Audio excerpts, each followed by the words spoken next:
trompette. Les signes convergent. La scène est préparée. Le rideau est sur le point de se lever pour l'acte final de l'histoire humaine.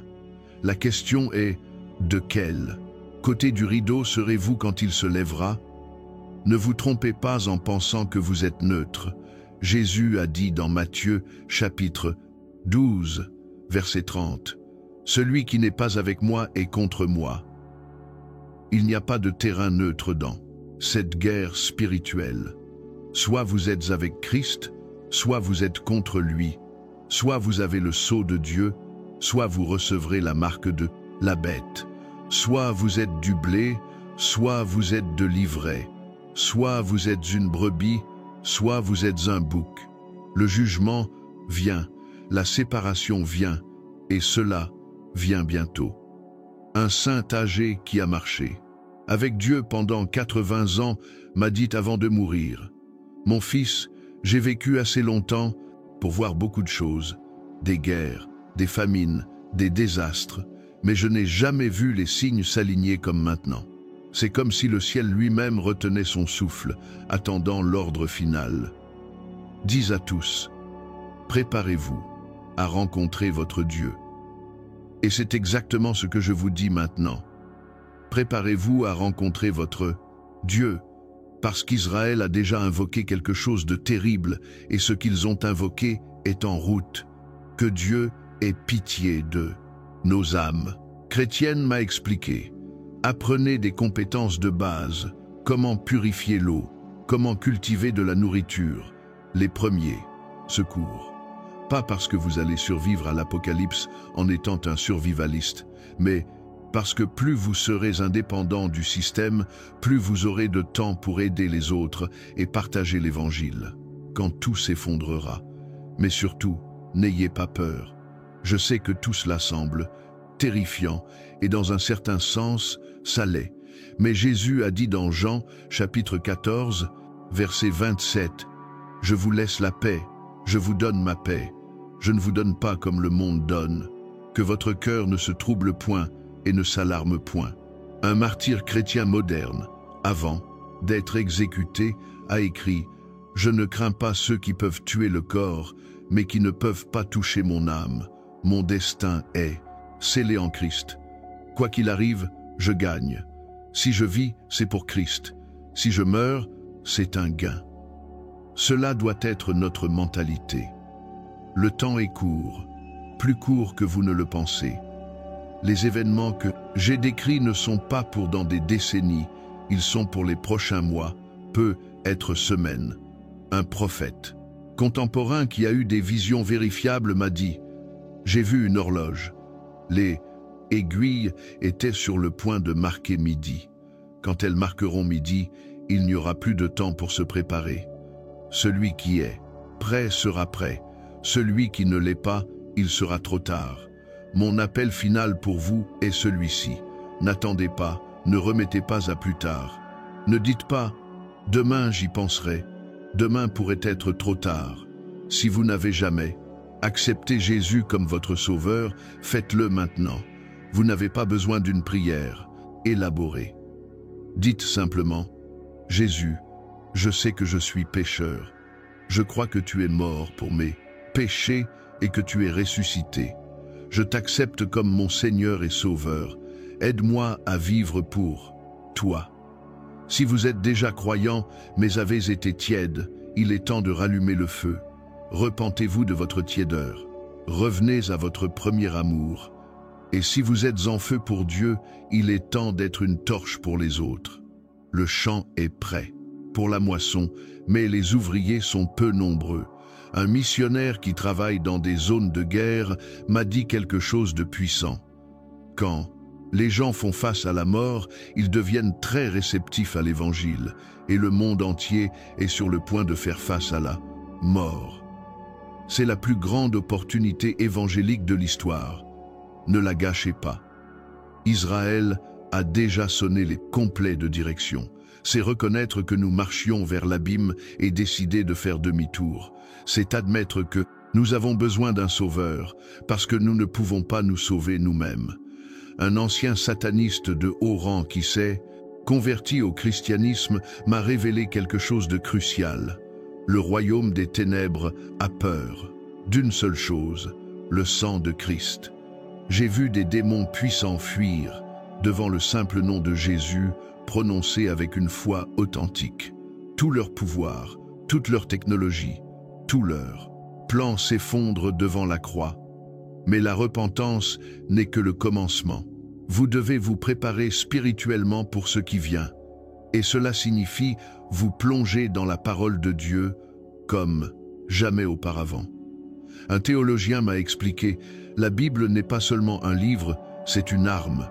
Chaque verset est une munition spirituelle. Quand vous mémorisez les Écritures, vous armez littéralement votre esprit pour la bataille. Vous devez aussi trouver une communauté. Vous ne pouvez pas affronter cela seul. Un sociologue chrétien qui a étudié la survie en crise m'a dit « Ceux qui survivent ne sont pas les plus forts ni les plus saints, préparés matériellement. Ce sont ceux qui ont une communauté, qui ont une foi partagée. Les loups solitaires sont les premiers à tomber. Cherchez une église, pas une église tiède qui prêche la prospérité et ne parle pas du péché. Une église qui prêche la vérité même si cela fait mal. Une église qui est éveillée au temps que nous vivons. Et voici quelque chose de crucial. Vous devez partager cette information. Je sais qu'on vous traitera de fou, de conspirationniste, de fanatique, on me le dit tous les jours. Mais Ézéchiel, chapitre 3, verset 18, dit « Quand je dis aux méchants, tu mourras, si tu ne l'avertis pas, si tu ne parles pas pour détourner le méchant de sa mauvaise voie et pour lui sauver la vie, le méchant mourra dans son iniquité, mais je redemanderai son sang à ta main. Si vous savez ce qui vient et que vous n'avertissez pas les autres, leur sang est sur vos mains. » Un évangéliste qui a prêché dans des pays hostiles m'a donné ce conseil. N'essayez pas de convaincre avec des arguments. Les gens sont trop endoctrinés. Au lieu de cela, plantez des graines. Posez des questions. Avez-vous remarqué que quelque chose d'étrange se passe? Ne trouvez-vous pas étrange que toutes les élites construisent des bunkers? Laissez-les arriver à leur propre conclusion. Vous devez aussi vous préparer pratiquement, mais pas comme vous le pensez. Il ne s'agit pas d'accumuler de la nourriture et des armes. Il s'agit de vous déconnecter du système autant que possible. Un expert en survie. Des particules qui répondent à des fréquences spécifiques. Quand ils activeront complètement la 5G, ils pourront contrôler ou éliminer quiconque a ces particules dans son système. Il m'a montré des microscopies électroniques, des structures artificielles dans les vaccins qui s'auto-assemblent à l'intérieur du corps. Elles forment un réseau de contrôle. Mais il y a plus il continuait. Ces particules sont aussi des récepteurs. Elles peuvent recevoir et transmettre. Transmettre quoi? Des pensées, des émotions, des ordres. C'est la marque de la bête. Sauf que vous ne le saviez pas quand vous l'avez reçu. L'Apocalypse chapitre 13, versets 16 et 17. Et elle fit que tous, petits et grands, riches et pauvres, libres et esclaves, reçussent une marque sur leur main droite ou sur leur front, et que personne ne put acheter ni vendre sans avoir la marque. La marque est déjà là, mais elle n'est pas visible, c'est une nanotechnologie, et les élites ont l'antidote, c'est pourquoi elles n'ont pas peur. Elles ont une technologie de désintoxication qui n'est pas disponible pour nous. Je sais que tout ce que vous avez lu jusqu'à présent ressemble à l'intrigue d'un film de science-fiction, une partie de moi souhaiterait que ce soit le cas, mais les preuves sont là, convergents, d'une manière que nous ne pouvons plus ignorer. L'horloge prophétique tourne et nous sommes dans les dernières minutes. Laissez-moi récapituler ce que nous savons avec certitude. Israël a rompu un silence de 2000 ans avec l'événement des 100 chauffards. Les signes célestes décrits dans la Bible s'accomplissent dans l'ordre exact. L'Euphrate est sec, ouvrant la voie aux armées de l'Orient. 200 millions de soldats sont déjà organisés sous une seule alliance. Les élites globales se préparent pour quelque chose qu'elles savent venir, et la technologie pour la tromperie finale est déjà opérationnelle. La question n'est pas de savoir si quelque chose va arriver, la question est « êtes-vous prêt ?» Un pasteur âgé qui a étudié les prophéties pendant 60 ans m'a dit quelque chose que je n'oublierai jamais. « Mon fils, nous ne sommes pas dans les derniers jours, nous sommes dans les dernières minutes des derniers jours. La partie est sur le point de se terminer et la majorité ne sait même pas qu'elle joue. Alors, que pouvons-nous faire? D'abord, vous devez comprendre que ce n'est pas une bataille physique. Éphésiens, chapitre 6, verset 12, le dit clairement. « Car nous n'avons pas à lutter contre la chair et le sang, mais contre les dominations, contre les autorités, contre les princes de ce monde de ténèbres, contre les esprits méchants dans les lieux célestes. Vous ne pouvez pas lutter contre cela avec des armes. Vous ne pouvez pas vous cacher dans un bunker. C'est une bataille spirituelle et vous avez besoin d'armes spirituelles. La première et la plus importante, la repentance. Je sais que cela semble simple, peut être trop simple pour la complexité de ce que nous affrontons, mais Jésus lui-même a dit dans Luc, chapitre 13, verset 3, « Si vous ne vous repentez, vous périrez tous également. » La repentance n'est pas seulement dire « je suis désolé », c'est un changement. Ancien membre du club Bilderberg m'a révélé la vérité. Il y a un calendrier, ils l'ont eu pendant des décennies, ils savent exactement quand cela va se produire, pas par prophétie, mais parce qu'ils font partie du plan. Ce sont les architectes du chaos à venir. Il m'a montré des photos d'une réunion secrète à Davos. Sur le mur, un calendrier et l'année 2025 marquée en rouge avec un seul mot, convergence. Convergence de quoi, ai-je demandé. De tout, m'a-t-il répondu. Effondrement économique, guerre mondiale, désastre naturel et l'arrivée. L'arrivée de quoi? Il est resté, silencieux un moment, puis a chuchoté. Des anciens dieux, ceux qui ont promis de revenir, les Anunnaki, les Néphilim, appelez-les comme vous voulez, les élites ont fait un pacte. Avec eux, il y a des générations. La technologie en échange de préparer leur retour. Cela semble fou, je le sais, mais les preuves sont accablantes. Le CERN, l'accélérateur de particules en Suisse, n'est pas ce qu'ils disent qu'il est. Un physicien qui y a travaillé me l'a confirmé. Nous ouvrons des portails vers d'autres dimensions, et quelque chose vient à travers. Il m'a montré des vidéos des expériences, des ombres qui apparaissent là où il ne devrait rien y avoir, des voix sur des fréquences qu'aucun équipement ne générait, et, le plus perturbateur, la statue de Shiva, le destructeur, juste à l'extérieur du complexe. Pourquoi un centre scientifique aurait-il la statue d'un dieu de la destruction? La dernière expérience est programmée pour octobre 2025, m'a-t-il révélé. Ils vont atteindre des niveaux d'énergie qui pourraient déchirer le tissu de la réalité. Et c'est exactement ce qu'ils veulent faire. Mais le CERN n'est qu'une pièce du puzzle.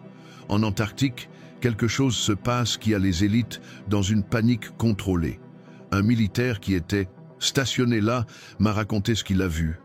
Nous avons trouvé quelque chose sous la glace. Des structures, des villes entières, parfaitement préservées, mais pas humaines. Les angles sont faux, les proportions sont fausses. C'est une architecture pour des êtres de 3 mètres de haut.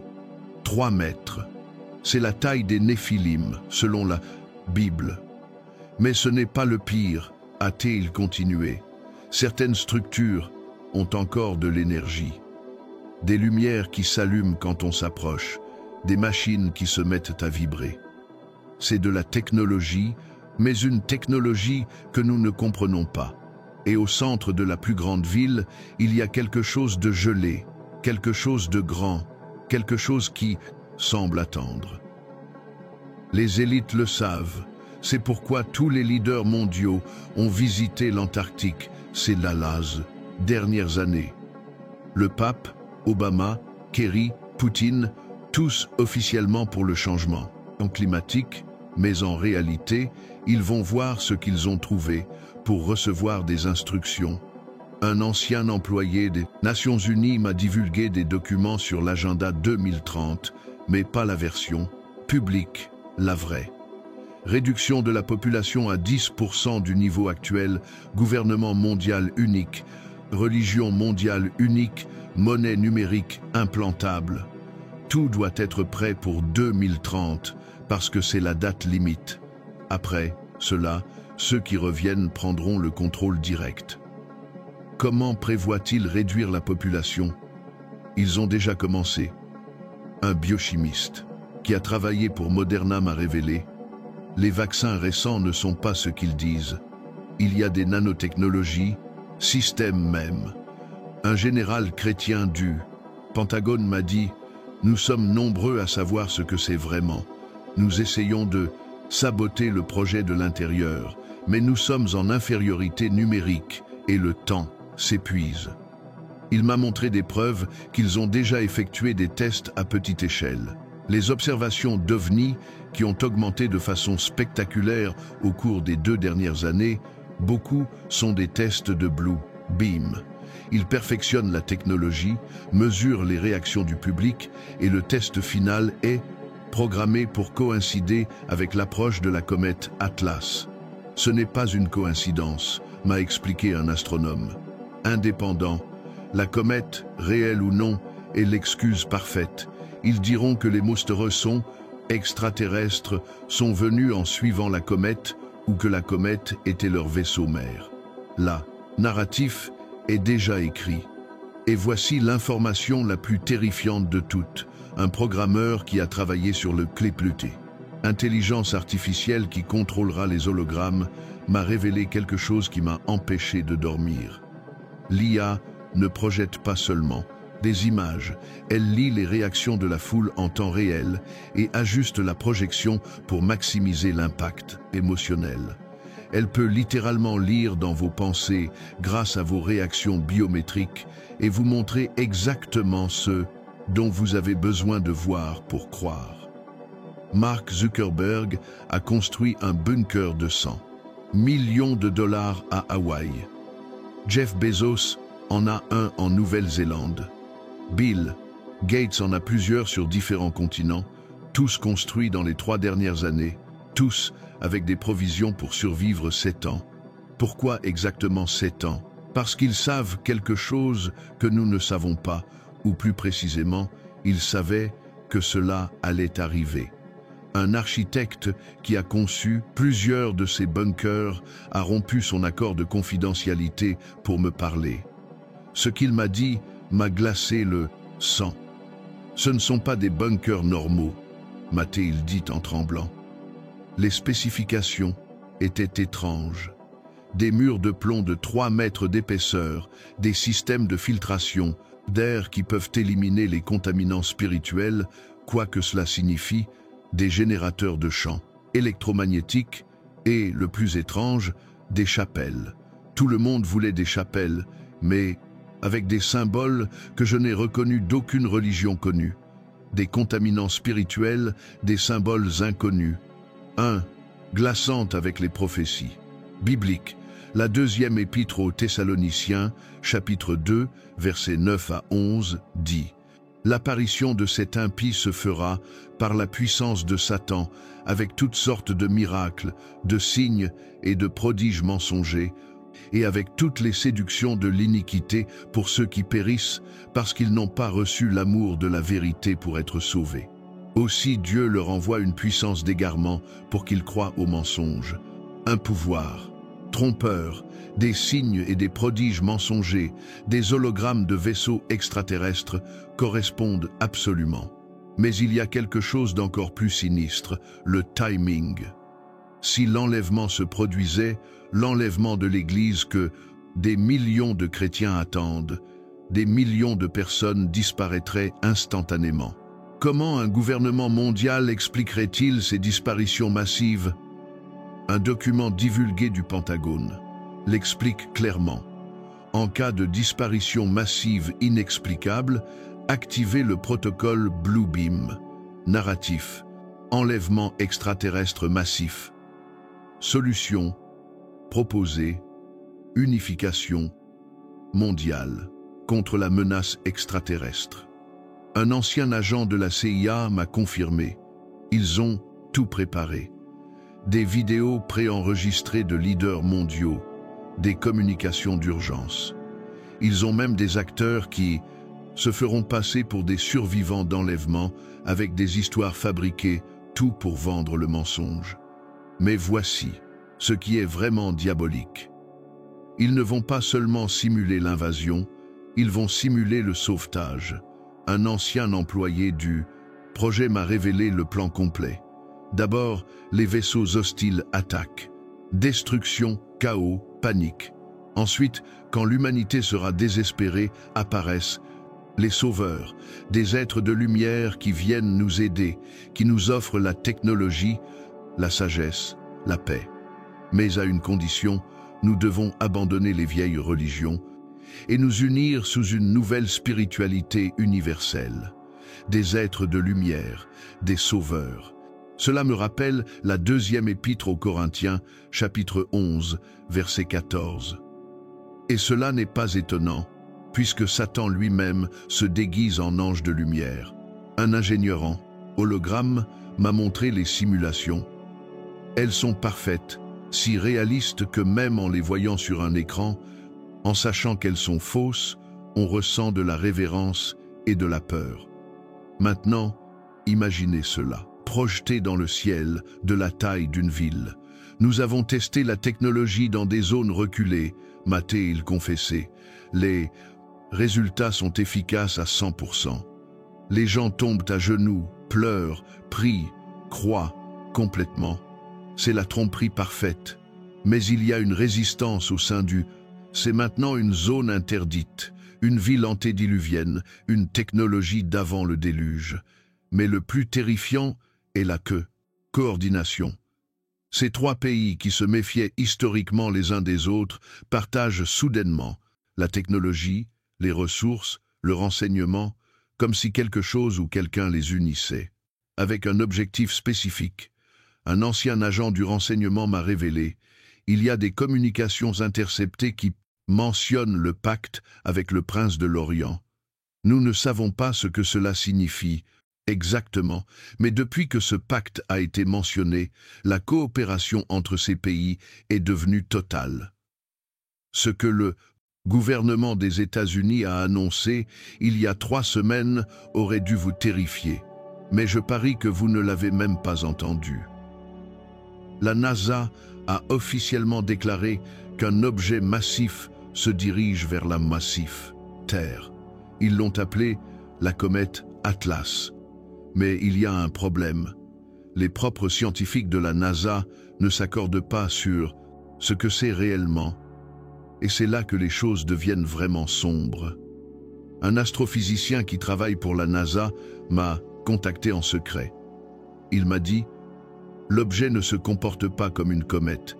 Il change de vitesse, ajuste sa trajectoire, émet des signaux radio sur des fréquences qui forment des motifs mathématiques. Il est intelligent, il est contrôlé et il vient vers ici. La date estimée du plus grand rapprochement, novembre 2025, mais ce n'est que la pointe de l'iceberg. Ce qui m'effraie vraiment, c'est que cela coïncide parfaitement avec quelque chose appelé le projet Bluebeam, un projet dont les conspirationnistes ont parlé pendant des décennies, mais qui a maintenant des décennies. Preuve solide d'être réel. Laissez-moi vous expliquer ce qu'est Bluebeam et pourquoi cela devrait vous terrifier jusqu'à la moelle. 1. Ancien ingénieur de Lockheed Martin m'a montré des documents classifiés. Le projet Bluebeam est un plan pour simuler une tour. Invasion extraterrestre en utilisant des hologrammes massifs projetés dans l'atmosphère. L'objectif ? créer un ennemi commun qui unisse toute l'humanité sous un gouvernement mondial unique. La technologie existe. Depuis 2015, Maté, il expliquait.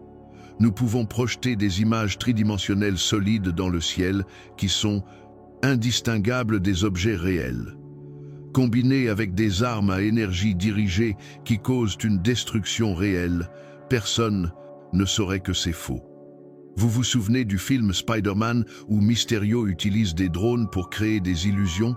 C'est exactement ce qu'il planifie, mais à l'échelle mondiale. Et voici la connexion. Verset 12. Car nous n'avons pas à lutter contre la chair et le sang, mais contre les dominations, contre les autorités, contre les princes de ce monde de ténèbres, contre les esprits méchants dans les lieux célestes. Un moine tibétain exilé m'a confirmé quelque chose de glaçant. Les Chinois ont trouvé des textes anciens qui décrivent comment les démons peuvent être invoqués et dirigés au combat. Ils essaient de créer une armée hybride, humaine et démoniaque. Et il y a des preuves que cela fonctionne. Des soldats chinois en entraînement ont été filmés en train d'accomplir des exploits surhumains, sautant des murs de 10 mètres, courant à des vitesses impossibles, résistant à des températures qui tueraient une personne normale.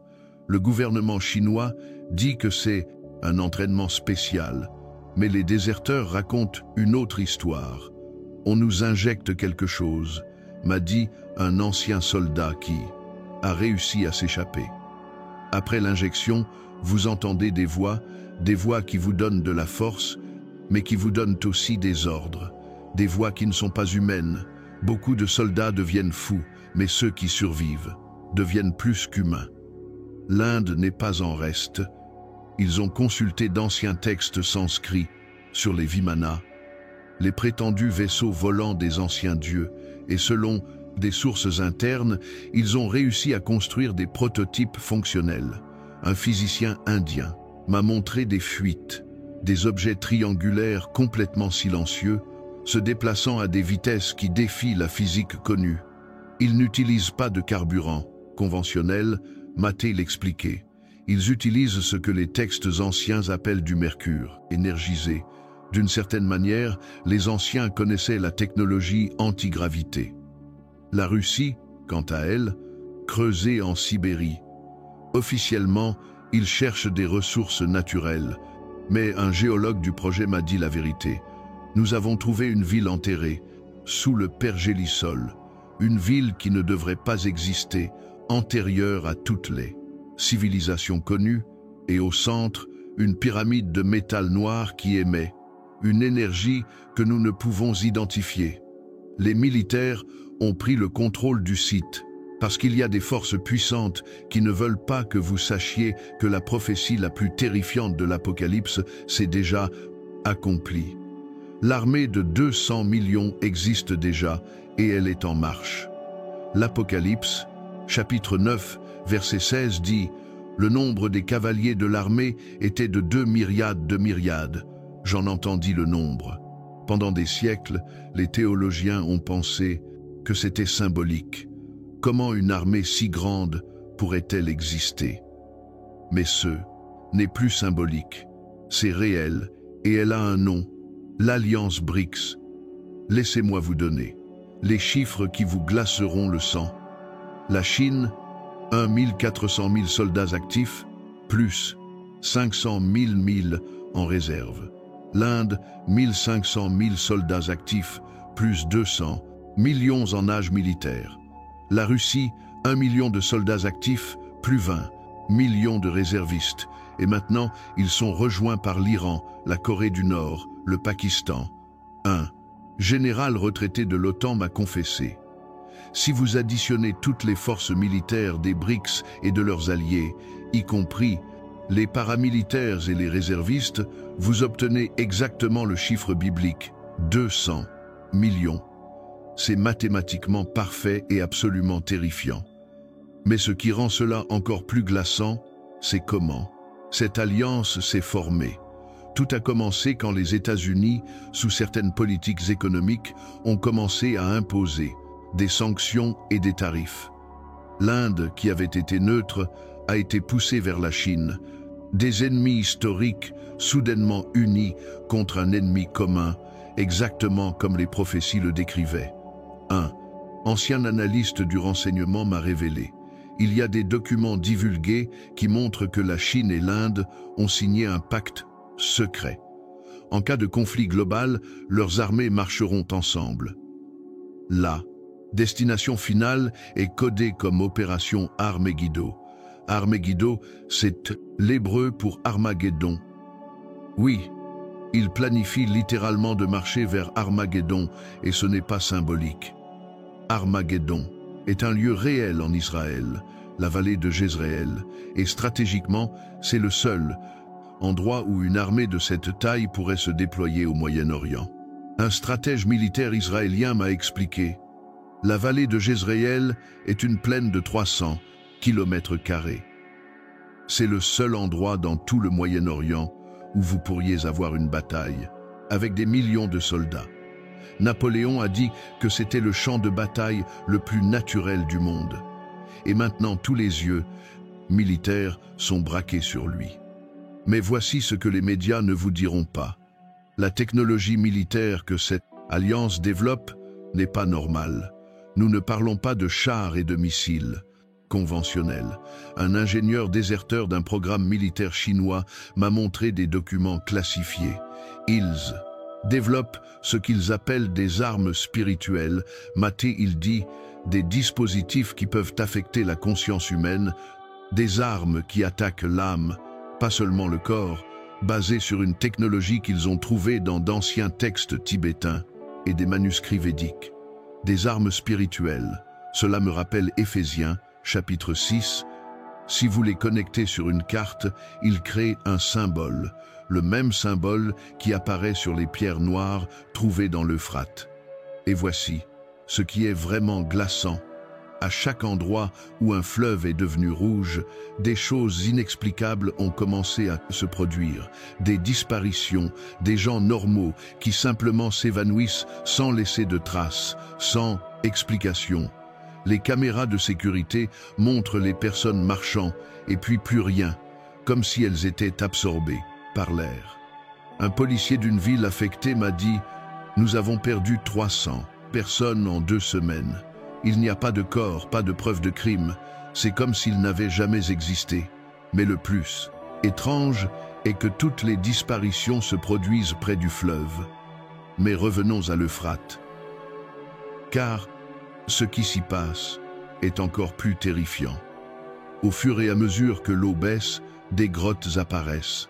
Des grottes qui ont été scellées sous l'eau pendant des milliers d'années. Et de ces grottes, quelque chose sort. Un soldat irakien qui garde la zone m'a envoyé une vidéo. Je ne peux pas vous la montrer en entier, mais je vais vous décrire ce que j'ai vu. Des ombres. Des ombres qui se déplacent contre la direction de la lumière. Des ombres qui ont une forme humanoïde, mais qui sont trop grandes, trop minces. Et des yeux qui brillent dans l'obscurité. L'Apocalypse, chapitre 9, verset 14, dit « Détache les 4 anges qui sont liés sur le grand fleuve d'Euphrate. » Est-ce que ces anges, qui en grec peuvent signifier simplement des messagers, ont été littéralement liés sous le fleuve? Un exorciste catholique qui a été appelé dans la région m'a dit « Quoique ce soit qui sortent de ces grottes, ce n'est pas de Dieu. » L'activité démoniaque dans la région a augmenté de 1000%. Nous avons affaire à des entités que nous n'avions jamais vues auparavant, des entités anciennes, puissantes. Et ce n'est pas seulement au plat Moyen-Orient.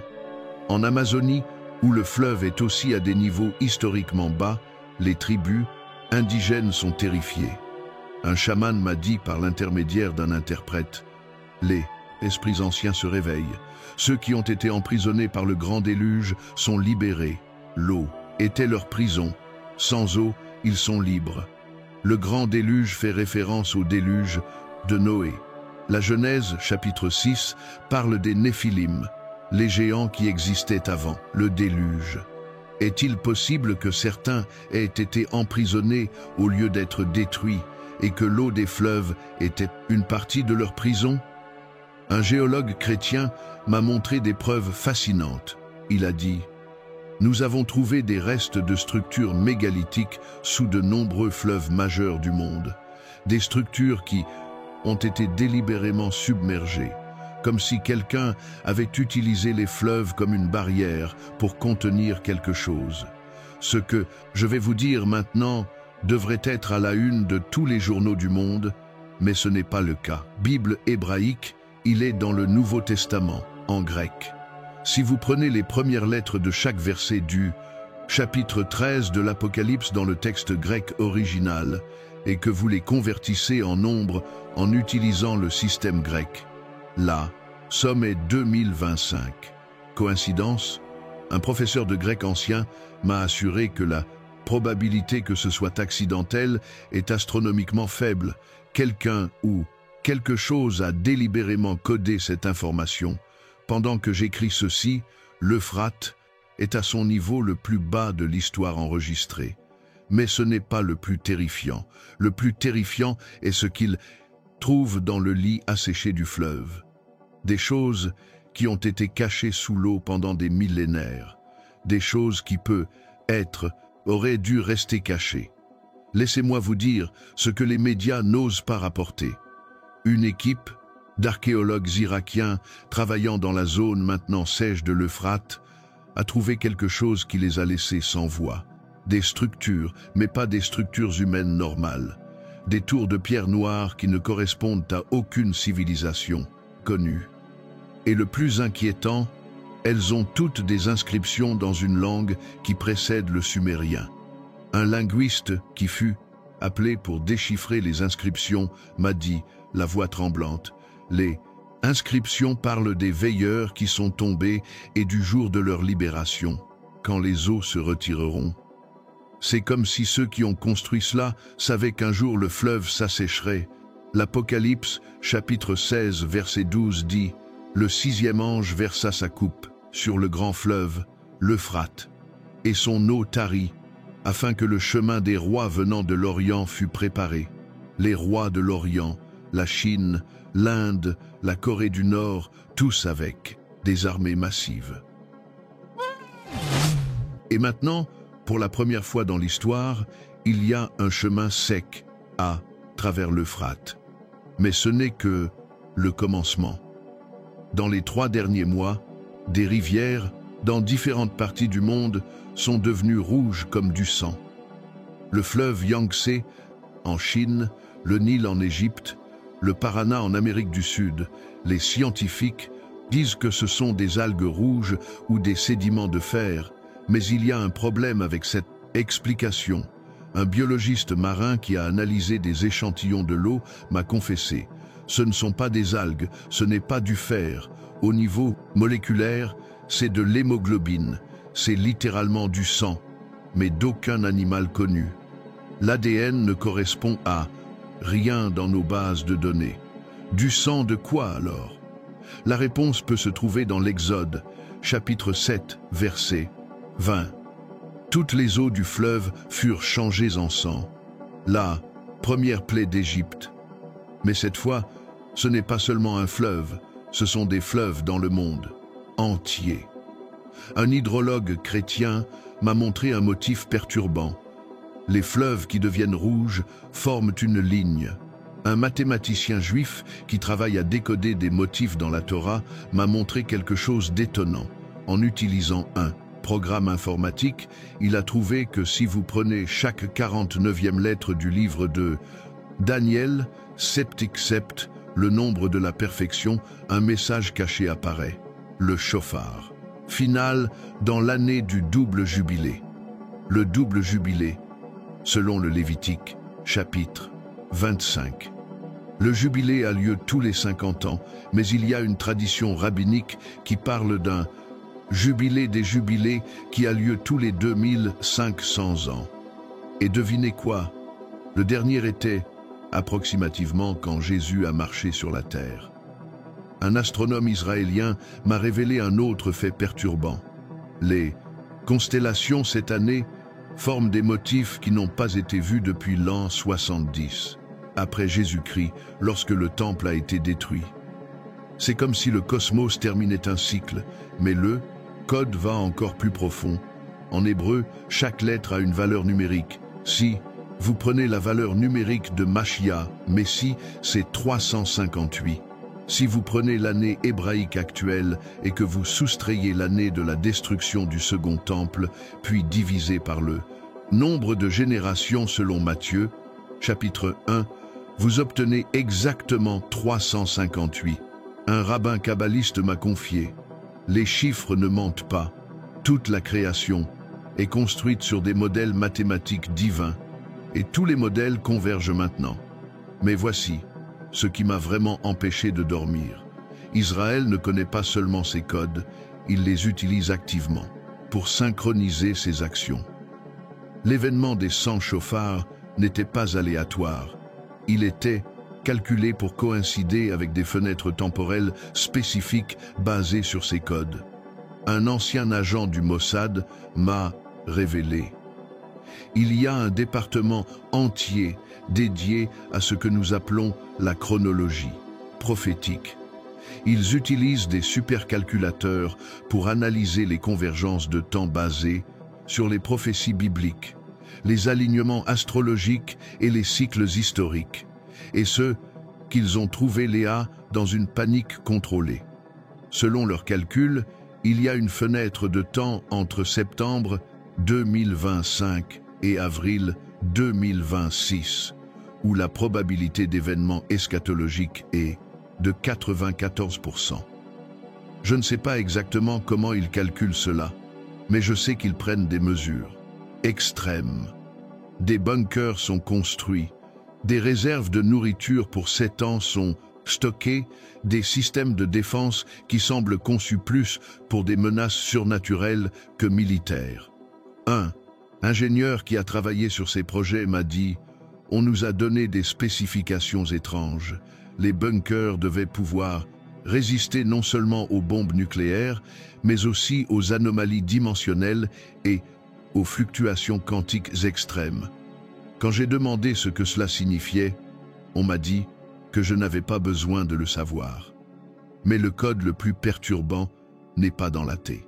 Est-ce qu'Israël, dans son empressement à construire le troisième temple, est sur le point d'ouvrir quelque chose qui devrait rester fermé? La bataille pour le mont du temple n'est pas seulement politique ou religieuse, elle est cosmique. C'est une guerre entre des forces que la plupart d'entre nous ne peut même pas imaginer. Il y a une phrase que Jésus a dite et qui a confondu les théologiens pendant 2000 ans. Pour ce qui est du jour et de l'heure, personne ne le sait, ni les anges des cieux, ni le Fils, mais le Père seul. Matthieu, chapitre 24, verset 36. Mais ce qu'on ne vous a pas dit, c'est que cette phrase en hébreu est un code qu'Israël vient de déchiffrer. Je vais vous révéler quelque chose qui changera complètement votre compréhension des temps de la fin. Un rabbin spécialiste des codes bibliques m'a expliqué: dans la culture hébraïque, le jour que personne ne connaît est un idiome. Il se réfère spécifiquement à Rosh Hashanah, la fête des trompettes. Pourquoi? Parce que c'est la seule fête juive qui commence avec la nouvelle lune et personne ne peut savoir exactement quand elle apparaîtra jusqu'à ce que 2 témoins la voient. Vous rendez-vous compte de ce que cela signifie? Jésus ne disait pas que personne ne saurait jamais, il donnait un indice. Il disait que son retour est connecté à la fête des trompettes. Et voici ce qui est glaçant. 2025 est une année très spéciale dans le calendrier hébraïque. C'est l'année 5785, depuis la création, selon le calcul juif. Et si vous additionnez ces chiffres, 5 plus 7 plus 8 plus 5, vous obtenez 25. Dans la guématrie hébraïque, 25 est le nombre de la rédemption, mais il y a plus, beaucoup plus. Cette année, pour la première fois en 177 ans, se produit une convergence unique. La fête des trompettes coïncide avec une éclipse lunaire pénombrale, l'équinoxe d'automne et le début d'une année sabbatique. La probabilité mathématique de cette convergence est de 1 sur 12 millions. Elle s'est simplement affaissée. Et ce n'est pas seulement l'aspect spirituel, il y a aussi une bataille technologique. Israël a développé ce qu'ils appellent des armes sismiques dirigées. Ce sont des dispositifs qui peuvent créer des vibrations spécifiques en des points exacts du sous-sol. Officiellement, c'est pour la recherche archéologique. Mais un ancien militaire israélien m'a confessé la vérité. Nous cartographions chaque pierre, chaque fissure, chaque point faible sous la mosquée. Quand le moment viendra, nous pourrons la démolir sans tirer une seule balle. Cela ressemblera à un tremblement de terre naturel. Mais les musulmans ne sont pas aveugles à ce qui se passe. Ils ont aussi leur défense. Un imam de la mosquée Al-Aqsa, parlant sous condition d'anonymat, m'a révélé « Nous savons ce qu'ils font. C'est pourquoi nous avons augmenté les prières. Nous avons des gens qui prient 24 heures sur 24, 7 jours sur 7. C'est un bouclier spirituel et il semble fonctionner. Chaque fois qu'Israël essaie de creuser plus, près de la mosquée, des choses étranges se produisent. Des effondrements inexplicables, des équipements qui tombent en panne, des travailleurs qui tombent mystérieusement malades. Un ancien employé du projet d'excavation m'a raconté un incident particulier. Nous avons trouvé une porte scellée. Quand nous l'avons ouverte, un vent glacé en est sorti, qui a éteint toutes nos lumières. Dans l'obscurité, nous avons tous entendu des voix parlant dans une langue qu'aucun de nous n'a reconnue. Nous avons scellé cette porte et nous n'y sommes jamais retournés. Mais il y a autre chose qu'ils ont trouvé dans les tunnels, quelque chose qu'ils n'auraient pas dû toucher. Des inscriptions sur les murs, pas en hébreu, ni en araméen, ni dans aucune langue connue. Des symboles qui semblent bouger quand on ne les regarde pas directement et tous portent le même message. Une fois déchiffré, le sceau ne doit pas être brisé avant le temps fixé. Quel sceau, quel temps fixé? Un vieux kabbaliste m'a donné un indice. Il y a des choses enterrées sous le mont du Dain, temples qui ne sont pas de ce monde, des choses qui sont tombées du ciel quand les anges se sont rebellés. Le temple a été construit dessus pour les garder scellés. Cela me rappelle l'Apocalypse, chapitre 9, verset 1. Je vis une étoile qui était tombée du ciel sur la terre. La clef du puits de l'abîme lui fut donnée. La réponse va vous couper le souffle. L'arche d'alliance, oui, la même. Arche qui contenait les tables des 10 commandements, la manne et le bâton d'Aaron, l'objet le plus puissant et sacré du judaïsme. Et ils ont des raisons de croire qu'elle est juste en dessous de là où se trouve maintenant le dôme du rocher, sous le contrôle du monde musulman. Le deuxième, livre des Maccabées, chapitre 2, verset 5, raconte que le prophète Jérémie a caché l'arche avant la destruction du premier temple. Il l'a emmenée dans une grotte sur la montagne où Moïse a vu la terre promise. Mais il y a une autre tradition qui dit qu'elle a été cachée dans des chambres secrètes sous le temple lui-même. Et voici ce qui est inquiétant. Ils ont trouvé des preuves. En utilisant la technologie du radar pénétrant le sol, ils ont détecté une anomalie à 30 mètres de profondeur, une chambre vide, parfaitement carrée, qui n'apparaît sur aucune carte ancienne. Et le plus étrange, les instruments électroniques tombent en panne quand ils s'approchent. Trop de cette zone. Un physicien du projet m'a expliqué. C'est comme s'il y avait un champ d'énergie protégeant cette chambre. Nous avons perdu 3 robots d'exploration. Ils cessent simplement de fonctionner quand ils franchissent un certain seuil. Un champ d'énergie. Cela me rappelle l'Exode, chapitre 40, verset 35. Moïse ne pouvait pas entrer dans la tente d'assignation parce que la nuée restait dessus et que la gloire de l'Éternel remplissait le tabernacle. Mais les excavations ne sont pas le seul front de cette bataille invisible. 3 heures du matin, des groupes de juifs orthodoxes effectuent des prières spéciales autour du mont du Temple. Ce ne sont pas des prières normales, ce sont des invocations en hébreu ancien, utilisant des noms de Dieu qui n'ont pas été prononcés depuis 2000 ans. Un linguiste qui a déchiffré certaines de ces prières m'a dit « Ils essaient littéralement d'affaiblir les fondations spirituelles de la mosquée. Ils croient que s'ils prient suffisamment avec les mots justes au bon moment, la mosquée s'effondrera simplement. Cela peut sembler de la superstition, mais considérez ceci. En 2023, une section du sol de la mosquée Al-Aqsa s'est effondrée sans explication. Les ingénieurs n'ont trouvé aucune cause structurelle qu'Israël utilise des fréquences sonores et des rituels anciens pour littéralement faire s'effondrer la mosquée Al-Aqsa sans tirer une seule balle, sans poser une seule bombe, mais en utilisant une connaissance ésotérique ancienne.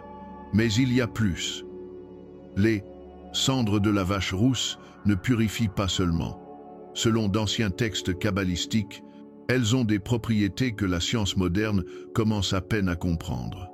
Lorsqu'elles sont mélangées à de l'eau vivante, de l'eau de source, elles créent ce qu'ils appellent les eaux de séparation.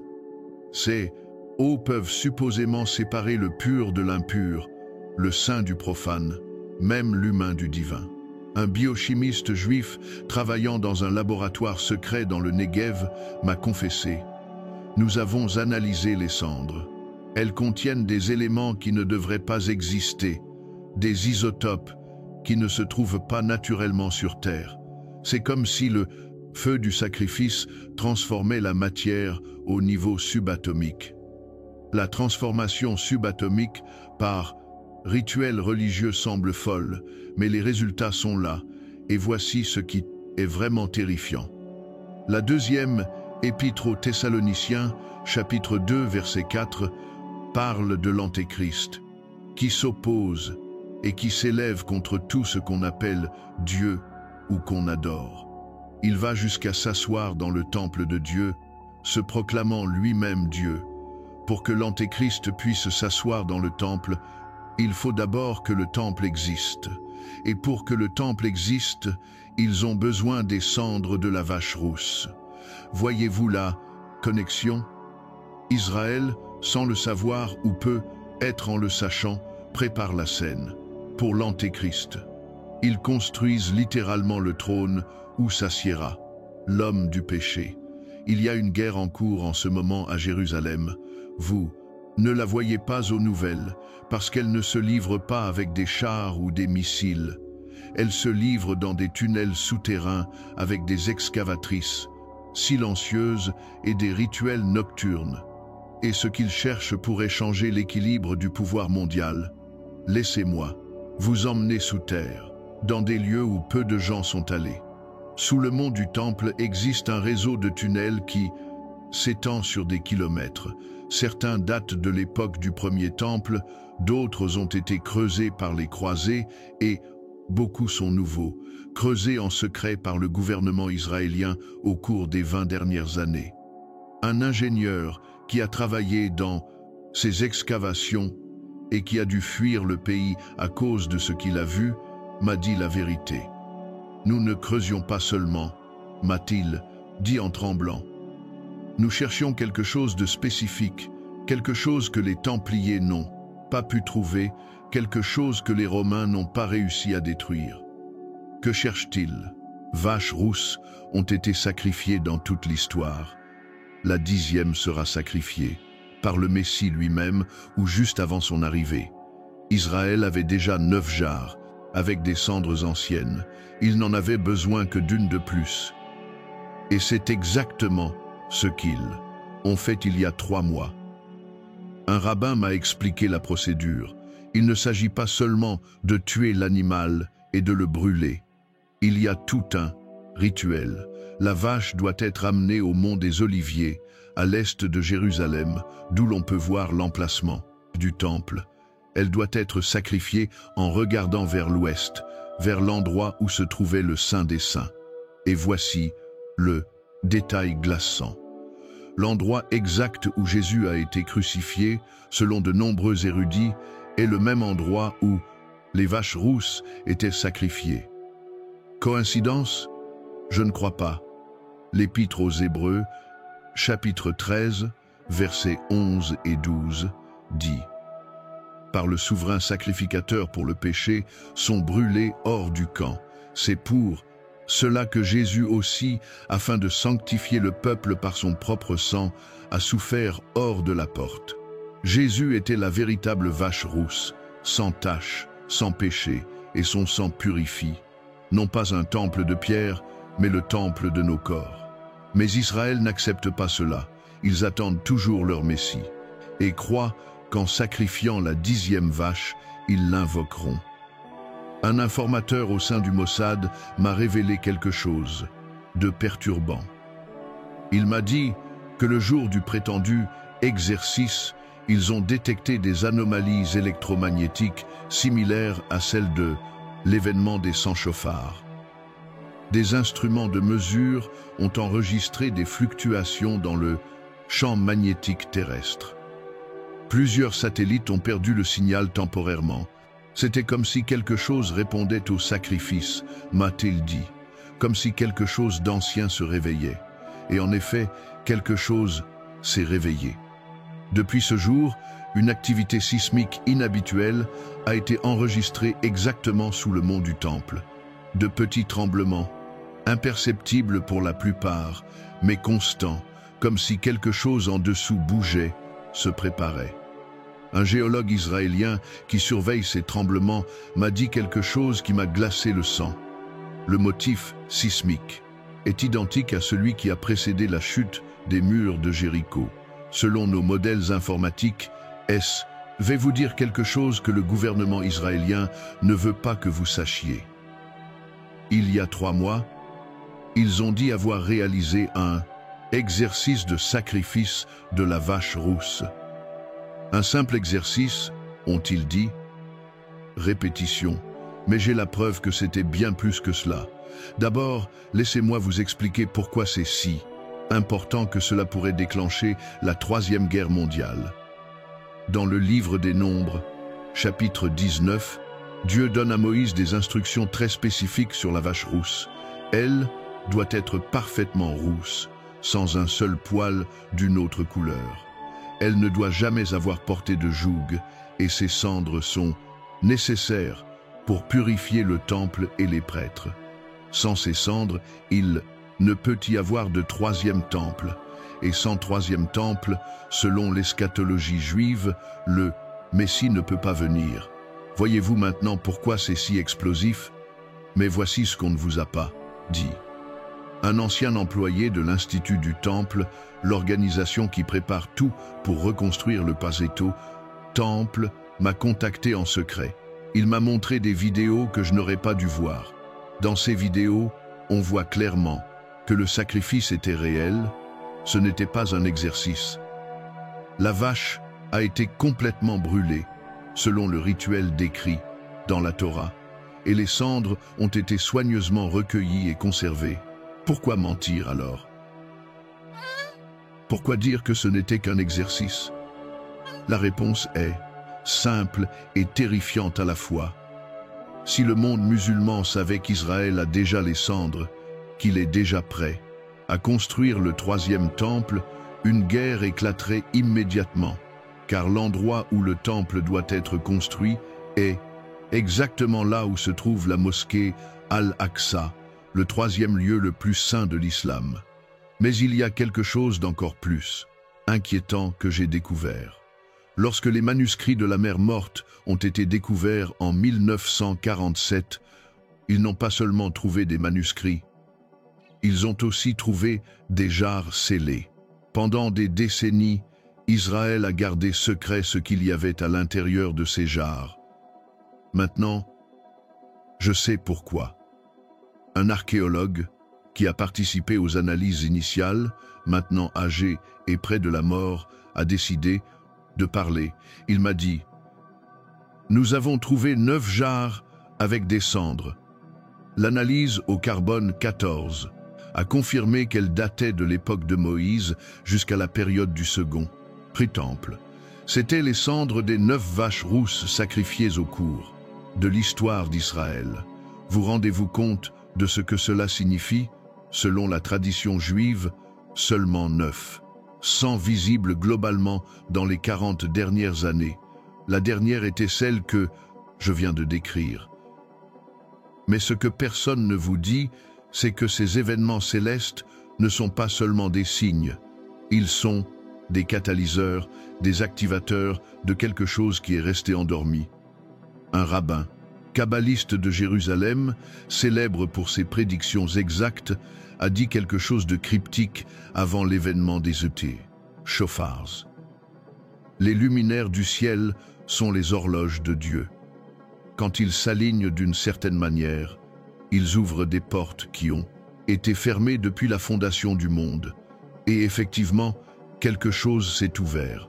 Depuis les événements célestes, des hôpitaux autour du monde ont rapporté une augmentation de 300% des personnes arrivant avec des expériences mystiques, des gens normaux, sans antécédents de problèmes mentaux, disant qu'ils peuvent voir des anges, des démons, ou ayant des visions du futur. Une infirmière à São Paulo m'a raconté. Nous avons une salle entière remplie de personnes qui disent la même chose, que le voile devient plus fin, qu'elles peuvent voir de l'autre côté. Dans l'Apocalypse, chapitre 6, verset 12, Jean décrit « Je regardai quand il ouvrit le 6e sceau, et il y eut un grand tremblement de terre, le soleil devint noir comme un sac de crin, la lune entière devint comme du sang. Nous sommes en train de voir l'accomplissement de cette prophétie. Les événements se produisent dans l'ordre exact décrit dans les Écritures. Un physicien quantique chrétien m'a expliqué quelque chose de fascinant. Il a dit que, selon la théorie des cordes, il existe de multiples dimensions vibrantes à différentes fréquences.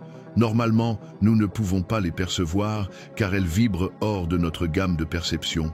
Mais certains événements cosmiques peuvent synchroniser temporairement ces fréquences, permettant aux dimensions de se toucher.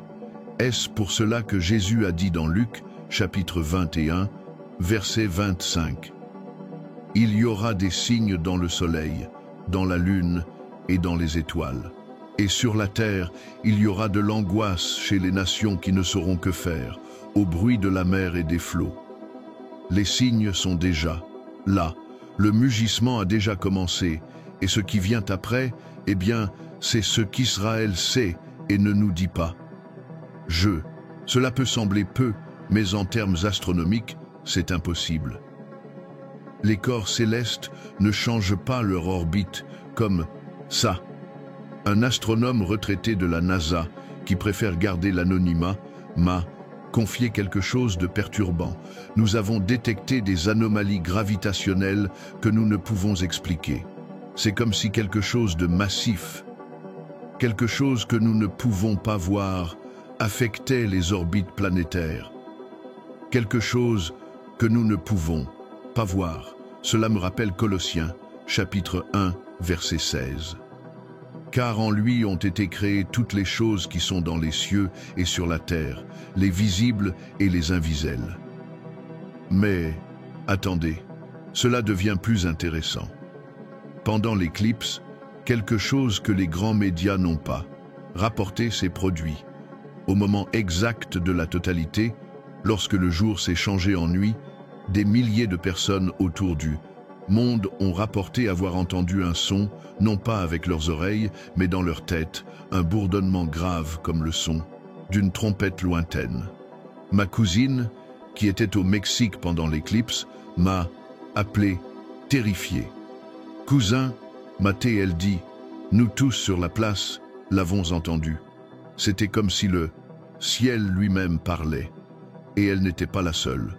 Des rapports similaires sont arrivés des États-Unis, du Brésil, d'Espagne, d'Égypte, d'Inde, tous décrivant le même son. Un neuroscientifique de Tel Aviv a proposé une théorie fascinante. Il dit que pendant les éclipses totales, le changement soudain dans le champ électromagnétique de la Terre peut activer la glande pinéale, ce que certains appellent le troisième œil. Cette activation pourrait nous permettre de percevoir des fréquences que nous ne pouvons normalement pas détecter. Se pourrait-il que pendant cette éclipse, pendant de brefs instants, l'humanité ait pu entendre le son du monde spirituel? Mais voici l'information qui m'a empêché de dormir pendant des semaines.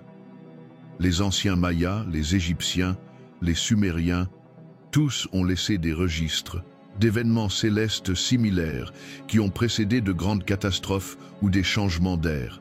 Et tous mentionnent la même séquence, lune de sang, éclipse solaire, et puis le son des trompettes. Un archéologue israélien m'a montré des tablettes récemment découvertes près de la mer Morte. Elles sont écrites en araméen ancien et datent de la période du Second Temple. Les tablettes décrivent une prophétie qui dit « Quand la lune saignera 3 fois en une génération et que le soleil s'obscurcira au jour désigné, alors les sangs justes sonneront l'appel et les cieux s'ouvriront. » 3 lunes de sang en une génération. Nous avons eu exactement 3 lunes de pousser des cris sur ma montagne sainte, que tous les habitants du pays tremblent, car le jour de l'Éternel vient, car il est proche.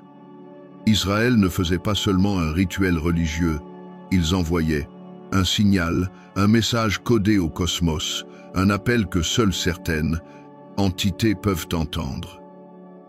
Et le plus perturbant est que quelque chose a répondu. Vous souvenez-vous quand vous étiez enfant et que votre grand-mère vous disait de regarder le ciel parce que c'est là que se trouvaient les signes de Dieu? Eh bien, il s'avère que grand-mère avait raison, et ce que nous venons de voir dans les cieux est si frappant que même les astronomes athées se grattent la tête sans pouvoir l'expliquer. Laissez-moi vous raconter ce qui s'est passé exactement 10 à 7 jours avant l'événement des 100 chauffards. Une lune de sang est apparue dans le ciel, mais ce n'était pas une lune de sang ordinaire. Celle-ci était visible pour 80% de la population mondiale. Jamais auparavant dans l'histoire enregistrée quelque chose de semblable n'était arrivé. J'étais sur ma terrasse cette nuit-là, avec mon télescope, comme je le fais à chaque fois qu'il y a un événement astronomique important. Et ce que j'ai vu m'a coupé le souffle. La lune n'était pas seulement rouge, elle pulsait comme si elle avait un battement de cœur, comme si elle était vivante.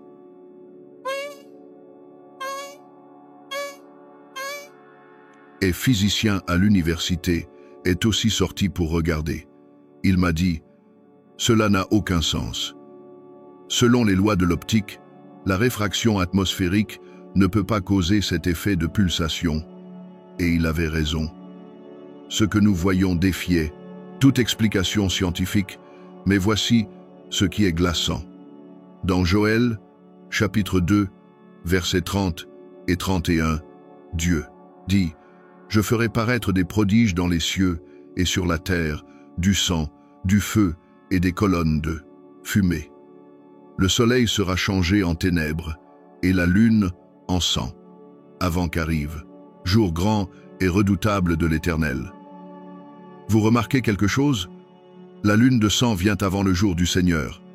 C'est un signal, d'avertissement, un sémaphore cosmique qui nous dit « Préparez-vous, quelque chose de grand est sur le point d'arriver. » Et puis, exactement 7 jours après, nous avons eu l'éclipse solaire, mais celle-ci non plus n'était pas normale.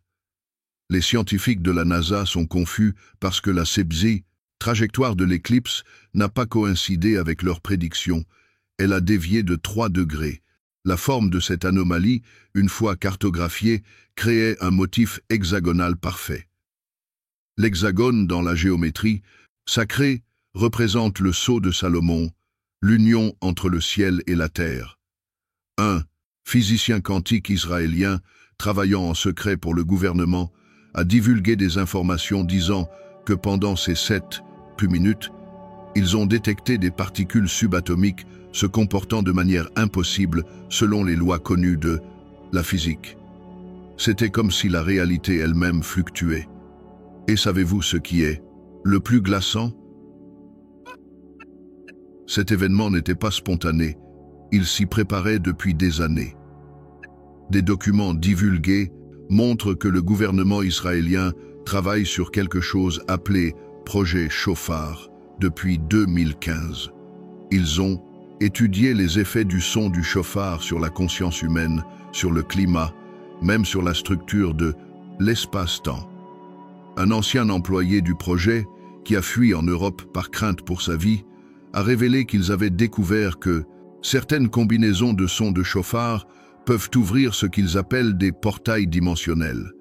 Je sais que cela ressemble à de la science-fiction, mais écoutez ceci. Dans le premier livre de Samuel, chapitre 16, verset 14, il est dit que lorsque David jouait de sa harpe, l'esprit malin se retirait du roi Saül.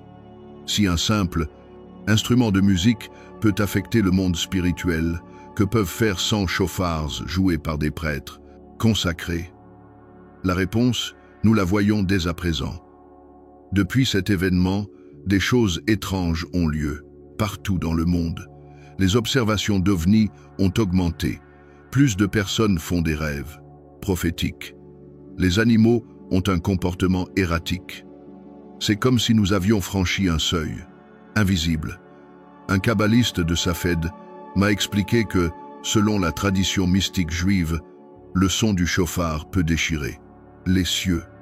Ce n'est pas une métaphore. Il croit littéralement que certaines vibrations sonores peuvent créer des fissures dans la barrière entre notre monde et d'autres dimensions. Et voici l'information qui va vous glacer le sang. Israël n'a pas agi seul. Des sources fiables m'ont confirmé que des représentants du Vatican étaient présents pendant l'événement. Il y avait aussi des délégués de sociétés secrètes que je ne peux nommer. Tous observant, tous attendant, comme s'ils savaient que quelque chose allait se produire. Qu'attendaient-ils de voir? Quel signal cherchaient-ils? La réponse peut se trouver dans le livre de Joël, chapitre 2, verset 1. Sonner de la trompette en Sion et, comme si quelque chose d'invisible les traversait. Mais ce qu'on ne vous a pas dit, c'est ce qui s'est passé après. Un rabbin âgé, qui était présent et dont je ne peux révéler le nom pour sa sécurité, m'a partagé quelque chose de glaçant. Il m'a dit, lorsque les 100 shofars ont sonné ensemble, nous avons senti que le voile se déchirait.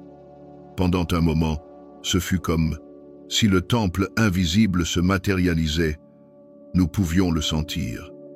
L'encens, les sacrifices, tout. C'était comme si le temps s'était replié sur lui-même. Vous rendez-vous compte de ce que cela signifie? Selon le second livre des Chroniques, chapitre 5, lorsque Salomon a dédié le premier temple, 120 prêtres ont sonné des trompettes, et la gloire de Dieu est descendue comme une nuée, si dense que les prêtres ne pouvaient pas rester debout pour officier. Maintenant, près de prêtres ne pouvaient pas. 3000 ans plus tard, Israël a tenté de recréer ce moment, mais il y avait quelque chose de différent cette fois, quelque chose que seuls quelques-uns ont remarqué, les fréquences sonores. Des 100 chauffards ont créé un motif d'onde très spécifique. Les musiciens et physiciens qui ont analysé l'enregistrement ont découvert que la fréquence combinée était exactement de 440 Hz. Savez-vous ce que cela signifie? C'est la fréquence qui, selon des études récentes, peut altérer l'ADN humain, peut activer des parties endormies de notre code génétique. Pourquoi voudrait-il faire cela? La réponse se trouve dans la Genèse, chapitre 6, où il est question des Néphilim, les géants qui existèrent avant le déluge. Certains croient qu'Israël tente de réveiller quelque chose d'ancien, quelque chose qui est resté endormi, depuis les jours de Noé. Mais attendez, car cela devient encore plus étrange. Pendant la diffusion en direct qui fut, regardée par environ 300 millions de personnes dans le monde entier, des phénomènes inexplicables se sont produits. En Argentine, Une femme a signalé que son fils autiste a parlé pour la première fois. Au Japon, plusieurs petits séismes ont été enregistrés exactement au moment où les chauffards ont sonné. En Afrique, une église entière est tombée en extase et a commencé à prophétiser sur les jours finaux. Les satellites ont capturé quelque chose d'encore plus perturbateur. Une anomalie électromagnétique s'est formée au-dessus de Jérusalem pendant exactement 7 minutes. Israël vient de faire quelque chose qui ne s'était pas produit depuis 2000 ans. 100 prêtres ont fait sonner leurs chauffards à l'unisson, tandis que le monde dormait, sans comprendre qu'il venait d'ouvrir une porte qui ne pourra plus être refermée. Ce qui vient après, cela changera l'histoire à jamais, et les élites le savent. C'est pourquoi elles se préparent pendant que nous restons distraits. Quelque chose s'est passé en Israël que la majorité du monde n'a pas compris. Pendant que vous et moi continuions nos vies normales, 100 prêtres juifs ont fait quelque chose qui n'avait pas été fait. Depuis la destruction du Second Temple, en l'an 70 après Jésus-Christ, ils ont fait sonner 100 chauffards en même temps et, pour la première fois dans l'histoire, l'ont diffusé au monde entier. Mais voici ce qui est troublant. Presque personne n'a prêté attention. Les grands médias l'ont à peine mentionné, comme s'il y avait une consigne de silence.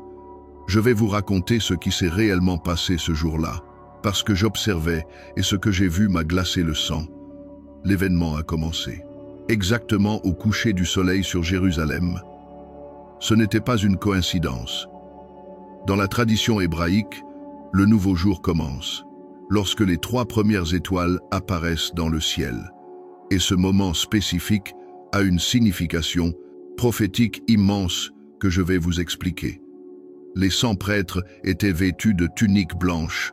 Chacun avait été purifié rituellement pendant 7 jours. Ils ne pouvaient toucher rien de mort. Ils ne pouvaient avoir de relations sexuelles.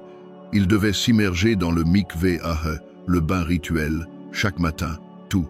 Cela parce qu'ils savaient qu'ils étaient sur le point d'invoquer quelque chose de sacré et de terrible à la fois.